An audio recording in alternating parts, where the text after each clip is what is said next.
What do you think of when I say self-harm? Who do you associate it with? Depression maybe, or troubled teens acting out? According to the National Institute of Health, 1 in 5 teens have battled with depression at least once in their lives. While depression is commonly understood, there's confusion regarding the relationship between depression and self-harm. And what's even worse is fewer people are compassionate towards teens who self-harm. Many believe it is only common among a stereotypical crowd. I remember everybody saying like, oh, the emo kids all cut themselves. I would say girls between 12 and 15, 16, maybe 18.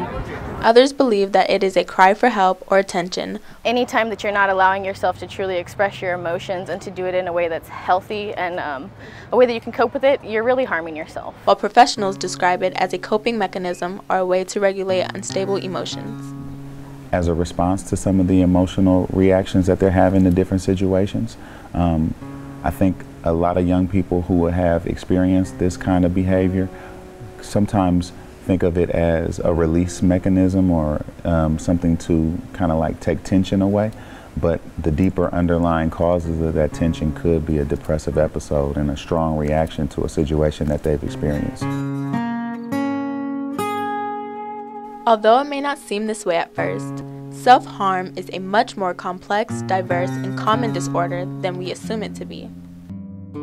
According to a 2014 Queen's study, 1 in 10 teens have suffered with self-harm, and this number may be on the rise.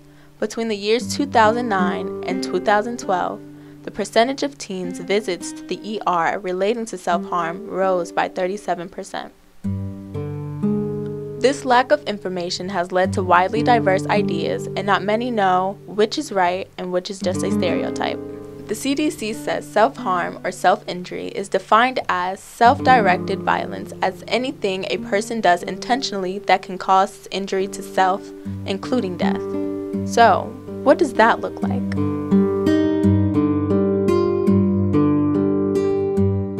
I never understood how someone could not be happy, and then somewhere throughout me finishing elementary school and getting into middle school, I just couldn't really see how someone could be happy.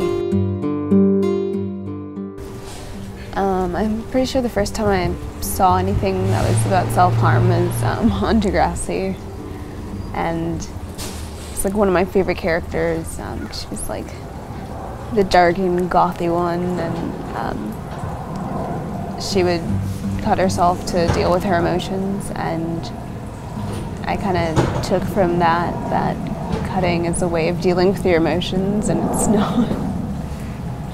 I think teenagers might feel that there's not a lot of outlet for their own needs, and if they want to take it into action, they take it onto themselves. You know, they take the action on their own bodies.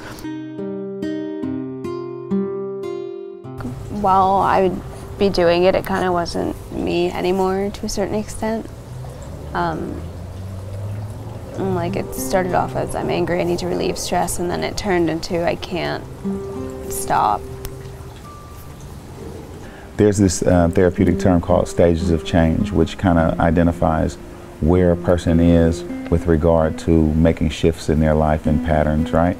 And so if a person isn't even thinking about the fact that this might be showing up in a detrimental way or a concerning way, then they might not be as ready for change as opposed to another person who acknowledges that this is harming them, this is a dangerous situation, this is something that they'd like to change.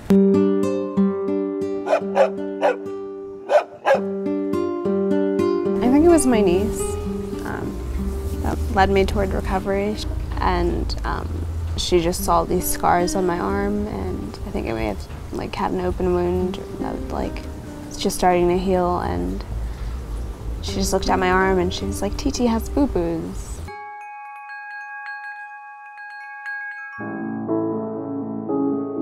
The alternative, as I see it, is providing a space where something meaningful can happen and something creative. As much as I can consciously, I'd like to approach them in a non-judgmental way, in a way that validates their experience, in a way that offers genuine care and concern, and acknowledges the fact that this is their experience. I think the best advice I could give is know yourself, know when's the right time to ask for help, and never be afraid to ask for help. Here are some resources.